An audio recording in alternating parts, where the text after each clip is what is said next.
நம்மளுடைய ஒரே கொள்கை எதிரி பாஜக தான். நம்மளுடைய ஒரே அரசியல் எதிரி திமுக தான். எப்படி? நம்மளுடைய ஒரே கொள்கை எதிரி, நம்மளுடைய ஒரே அரசியல் எதிரி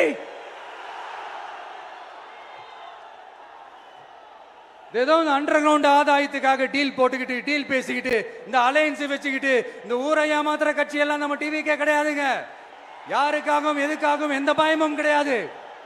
மாபெரும் பெண்கள் சக்தி நம்மளோட இருக்கிறாங்க, மாபெரும் இளைஞர்கள் சக்தி நம்மளோட இருக்கிறாங்க, ஒட்டுமொத்த தமிழ்நாட்டு மக்களுடைய சக்தி நம்மளோட நிக்கிறாங்க. அப்படி இருக்கும்போது இந்தியாவில் இருக்கிற எல்லா ஸ்டேட்லயும் வாழ்ற நம்ம தமிழ் நெஞ்சங்கள் மட்டும் இல்ல, உலகம் பூரா நூற்றுக்கும் மேலான நாடுகள்ல வாழ்ற நம்ம தாய் தமிழ் உறவுகள் எல்லாருமே என்ன விஜய் தளபதி விஜய் இல்லனா விஜய் தளபதி இப்படி சொந்தம் கொண்டாடுற கோடிக்கணக்கானவங்களோட அன்பு மாசியும் நம்மளோட இருக்கும் போது, இவங்க எல்லாருமே நம்மளோட நிற்கும் போது எதுக்குங்க இந்த பாசிச பாஜகவோட நேரடி கூட்டணியோ இல்ல மறைமுக கூட்டணியோ உறவு வச்சுக்க?